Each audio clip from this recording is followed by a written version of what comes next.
اللهم صل على محمد وآل محمد۔ مباہلے کے جو باقاعدہ پیغامات ہیں کہ جو واقعہ ہوا تھا مباہلے کا، جس میں پیغمبر اپنے گھر والوں کو اس انداز سے لے کر گئے تھے، اور آج بھی وہاں باقاعدہ جو مدینے میں مسجد مباہلہ ہے، وہ جگہ کے جہاں پر مباہلہ ہوا تھا، اور وہاں پر دشمنی میں اس جگہ کا نام جو مسجد مباہلہ کے نام سے مشہور تھی، اس کا نام مسجد بنو معاویہ رکھ دیا گیا ہے۔ تو بہرحال اب پیغامات آپ کہہ دیں گی واقع مباہلہ کے کون؟ مثلا آپ دیکھیے، میں تقریر میں بیان کرتا جا رہا ہوں، یعنی سمجھیں کہ آپ مباہلہ جو ہے پڑھنے جا رہی ہیں واقعات میں، جیسے آپ نے سرنامہ کلام میں بھی مثلا آیت مباہلہ قرار دی، وہ تمام چیزیں اس میں بیان کرتی ہوئے آپ آگے آ رہی ہیں۔ اب واقع مباہلہ جس وقت آپ پڑھیں تو واقع مباہلہ کیا پیغامات لے کے لوگوں پہ اپلائی کریں اس کا، کہ دیکھیے پہلا پیغام تو یہی کہ نصارہ نجران کی طرح صرف تعریف معصومین کی حد تک نہیں رہ جانا ہے آپ نے۔ وہ بھی کیا کہہ رہے تھے؟ تعریفیں کر رہے تھے آ کر اہل بیت کی، آج ہم ایسے چہرے دیکھ رہے ہیں کہ پہاڑوں کو بھی اپنی جگہ سے ہٹنے کا حکم دے تو ہٹ جائیں، لیکن جب اتنی تم تعریفیں کر رہے ہو تو ایمان کیوں نہیں لے آتے؟ کہا ہم جزیہ دینا قبول کر لیں گے، ایمان نہیں لائیں گے، یعنی بات نہیں مانیں گے۔ ان کی عظمت کے قائل ہیں کہ ہم پر عذاب نازل ہو جائے گا، لیکن کیا ہے؟ بات نہیں مانیں گے۔ آپ کہیں گے یہی والی تو چیز ہم بھی کر رہے ہیں، ہم مشاعرے کر رہے ہیں، ان کے فضائل پڑھ رہے ہیں، قصیدہ خوانی کر رہے ہیں، لیکن بات ہم ان کی ایک بھی نہیں مان رہے۔ نصارہ نجران کی طرح سے، یہ تو نصارہ نجران مباہلے سے پیغام یہ مل رہا ہے کہ ہماری سیرت تو ان کی جیسی سیرت بن رہی، لوگوں کے غیرت کو جھنجھوڑیں کہ یہ کیا کرنے جا رہے ہو۔ اس واقعے کے صرف یہ کہ صرف ان کی تعریف کر کے چلے جاؤ گے تو نصارہ نجران کی طرح سے تعریف کر کے چلے جاؤ گے۔ تمہیں عمل کرنا ہے ان کی باتوں پر، اور ویسے ایمان لانا ہے جو کہ وہ لوگ ایمان نہیں لائے تو اس کے برخلاف عمل کرنا ہے۔ مثلا آپ نہیں، اب اس میں آپ خود اور بھی کر سکتی ہیں، ہمارے پاس اتنا وقت نہیں ہے۔ اسی طرح سے مثلا آپ اس میں پیغام یہ بھی دے سکتی ہیں، وہ کہہ رہے تھے نا کہ ہم ایسے چہرے دیکھ رہے ہیں، تو وہ واقعی ایسے چہرے دیکھ رہے تھے اور ان کی عظمت کے قائل تھے، لیکن عمل پھر بھی نہیں کر رہے تھے۔ دوسرا پیغام یہ ہے کہ تبلیغ میں دین کے لیے عورتیں گھر سے باہر جا سکتی ہیں۔ آپ ان سے کہیں آپ دیکھیے کتنے آپ دنیاوی کاموں کے لیے باہر جاتی ہیں، لیکن اسلام جب عورتوں سے تقاضا کر رہا ہے انہیں زیادہ تر وقت گھر میں رہنا چاہیے، اور وہ اسلام کے جو کہ عورتوں کو گھر میں رہنے کی تاکید کرتا ہے، لیکن جب تبلیغ دین کا موقع آ جائے تو وہی عورت پھر گھر سے باہر بھی آ جاتی ہے کہ جس کے نقش قدم بھی لوگ دیکھ نہیں پاتے تھے۔ تو اس سے اندازہ ہوگا کہ واقعی دین کی تبلیغ کے لیے اب مثلا عورتوں کو آپ جھنجھوڑیں کہ اگر بیٹی کبھی مثلا کسی مدرسے میں پڑھنے جا رہی ہے، کسی جگہ پڑھانے جا رہی ہے، کتنے لوگ جو ہے وہ رکاوٹیں کھڑی کرتے ہیں گھر والے، کیونکہ وہ قائل ہی نہیں ہے اس چیز کے۔ ان کو کسی نے آج تک بتائی یہ بات نہیں کہ اس کو جانے دو، یہ خود اپنی بھی زندگی سنوارے گی، دوسروں کی زندگی بھی سنوارے گی، پڑھانے جا رہی ہے، لوگ روکتے ہیں پڑھنے سے بھی پڑھانے سے بھی۔ تو تبلیغ دین میں اجازت ہے کہ وہ عورتیں جو ہیں وہ گھر سے باہر جا سکتی، لیکن کیا ہے کہ مکمل پردے کے اندر جانا۔ تو یہ سب چیزیں ان کو بتانی ہیں۔ یا اسی طریقے سے دیکھیے کہ مباہلے کے لیے ایک یہ بھی ہے کہ پیغمبر پورے گھر کو اپنے ساتھ لے کر گئے تھے۔ مباہلہ کیا تھا؟ مناظرہ تھا، یعنی تمام گھر والوں کو پیغام یہ کہ گھر والوں کو اتنا مضبوط ہونا چاہیے دین کے اعتبار سے کہ کبھی کسی کو جواب دینے کا موقع آ جائے کوئی تو وہ کم سے کم اس کا کوئی جواب تو دے سکے۔ یعنی پیغام اس کے اندر یہ کہ پیغمبر اکیلے بھی مناظرے کے لیے جا سکتے تھے، لیکن پورے گھر والوں کو لے کر کیوں گئے؟ یہ پیغام دینا تھا کہ دین کے اعتبار سے پورے گھر کو مضبوط بنانا ایک مومن کی ذمہ داری، کہ کبھی کوئی ایسا موقع آ جائے۔ اب قدم قدم پہ ایک ایک بات پر آپ جو ہے پیغامات دیتی ہوئی جا رہی ہیں۔ اچھا، اسی طریقے سے یہ بھی آپ کو پیغام دینا ہے کہ خالی صرف اتنا آپ کو مضبوط بنا دینا ہے کہ اپنے گھر کے بچوں کو بھی کہ وہ کسی بھی غلط عقیدہ بیان کرنے والے کے ممبر پہ کسی نے جو بھی عقیدہ بیان کر لیا اس کو اپنا جو ہے وہ انہوں نے بھی عقیدہ بنا لیا۔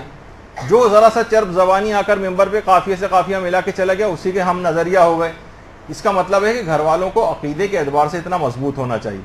اور بچوں کے عقائد محکم کرنے کے لیے خاص طور پر اقدامات کرنے چاہیے۔ آپ ان سے کہیں کہ فاسد العقیدہ افراد کے ہتھے نہ چڑھنے دیں، نہ ایسے ذاکرین کے ہتھے چڑھنے دیں کہ جو لوگوں کے عقیدوں کو خراب کر رہے ہیں، ان کو ایسی مجلسوں میں نہ جان دیں۔ اب قدم قدم پہ آپ مباہلے کا پیغام دیتی ہوئے جائیں گی۔ پھر آپ ان کو یہ بھی بتا سکتی کہ دیکھیے واقع مباہلے سے عقائد کی اہمیت بھی واضح ہوتی،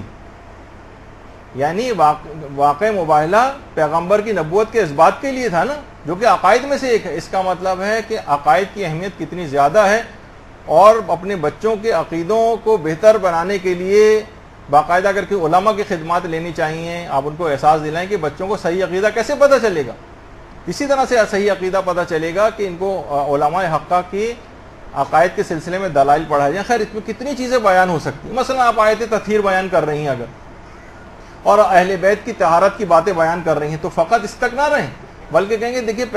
کہ اہل بیت کو پروردگار نے تمام نجاستوں سے دور کیا تھا، تمام خرابیوں سے دور کیا تھا، اور ہم انہی خرابیوں کے اندر پڑے ہوئے نظر آ رہے ہیں۔ تو ہمارے اندر کچھ تو اس عصمت کی کوئی جھلک ان کے ماننے والوں کے اندر بھی ہونی چاہیے نا۔ ٹھیک ہے عصمت مطلقہ جو ہے وہ اہل بیت کے پاس ہے، لیکن عصمت کی کوئی ایک پرسنٹیج 0.1%، 2%، 3%، 4%، 5%، وہ خود بھی تو چاہتے تھے نا کہ آپ کوئی گناہ نہ کریں، اور گناہ نہ کرنا ہی عصمت کی کوئی ایک ڈگری ہوتی۔ عصمت مطلقہ ان کے پاس ہے نا، ان کی کوئی برابری کر سکتا ہے، نہ برابری کرنے کو کہا جا رہا ہے، لیکن ان کی سیرت پہ تو عمل کرنا ہے اور عصمت کی کوئی ایک پرسنٹیج حاصل کرنی۔ تو آیت تطہیر جو اہل بیت کی شان میں تھی، اس کو لوگوں پہ آپ نے تطبیق کی اور ان کو جھنجھوڑا کہ صرف ان کی تعریف کی حد تک نہیں رہ جانا ہے کہ یہ گناہ نہیں کرتے تھے اور یہ سب ان کی فضیلت اتنی زیادہ ہے، بلکہ اس آیت تطہیر سے آپ کے اندر یہ سبق آپ کو لینا ہے کہ آپ کو بھی کوئی گناہ نہیں کرنا، اس کی طرف ان کو لے کر جائیں۔ یا مثلا خیبر کا جو قلعہ، کتنا زیادہ خیبر ہمارے یہاں پڑھی جاتی، کبھی یہ نہیں ہوتا کہ امیر المومنین، یہ نقطہ نہیں پڑھا جاتا کہ جنگ خیبر میں فتح کے بعد امیر المومنین نے اندر خیبر کے قلعے میں گھسنے سے انکار کر دیا تھا، کہا میں اندر نہیں جاؤں گا کہ کوئی یہودیوں کی ناموس عورتوں کے اوپر نگاہ پڑ سکتی۔ اس سے آپ کتنے پیغامات جو ہیں وہ نوجوانوں کو دے سکتی ہیں کہ اپنی نظر بازی کرنا اور نامحرموں کو دیکھنا اور ٹی وی کے اوپر اس انداز سے بے حجابانہ نظریں گاڑنا اور اداکاروں اور ان کے چہروں کو دیکھنا، یہ امیر المومنین کے ماننے والوں کی سیرت کے مطابق نہیں۔ امیر المومنین تو ایسے تھے کہ یہودیوں کی ناموس کے اوپر بھی نگاہ کرنے کے خوف سے جو ہے اندر قلعہ خیبر کے اندر جانے سے انکار کر دیا۔ اب خیبر پڑھا جا رہا ہے اور اس سے لوگوں، ٹھیک ہے لوگ کہیں گے انہی کی طاقت تھی کہ انہوں نے 2 انگلیوں سے خیبر کے دروازے کو اکھاڑ لیا تھا، نہ ہم یہ کام کر سکتے ہیں، نہ خیبر آج ہمارے سامنے ہے، نہ ہمارے اندر اتنی طاقت ہے، بس ویسے ہی واہ واہ کر کے اور واپس آ جائیں گے۔ اس میں جو ان کی عمل کرنے کی بات ہے، خیبر میں سے وہ والے پوائنٹ بھی تو نکال کے بتانے چاہیے، ورنہ اس مجلس کا اور اس فضائل کو پڑھنے کا کیا فائدہ ہوگا۔ یا مثلا خاندان اہل بیت کی خواتین کے پردے کے اوپر کتنی زیادہ بات چیت ظاہر ہے کہ اس کے اندر ہوتی،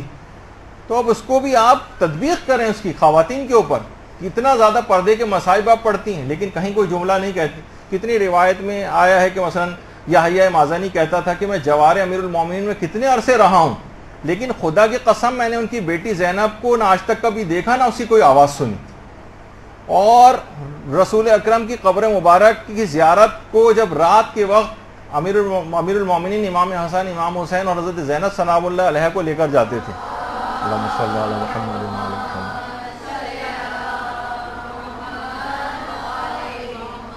اس حد تک پردے کی محافظت کرتے تھے کہ حضرت زینب سلام اللہ علیہ کے دائیں اور بائیں امام حسن اور امام حسین ہوتے تھے، آگے امیر المومنین ہوتے تھے، اور شام اور رات ہونے کا انتظار کرتے تھے قبر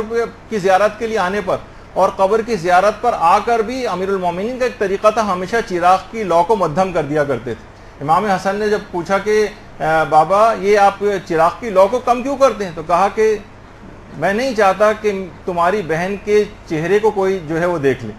اب ایک ایک چیز سے آپ لوگوں کو بتا سکتے ہیں اور آپ ان کو احساس دلائیں کہ دیکھیے یہ زینب تھی، ان کے اوپر آپ رونے کے لیے آئی ہیں، تو ان کی سیرت سے ہم کتنے دور ہو گئے، ان خواتین کے پردے وہ کیا ہو گیا۔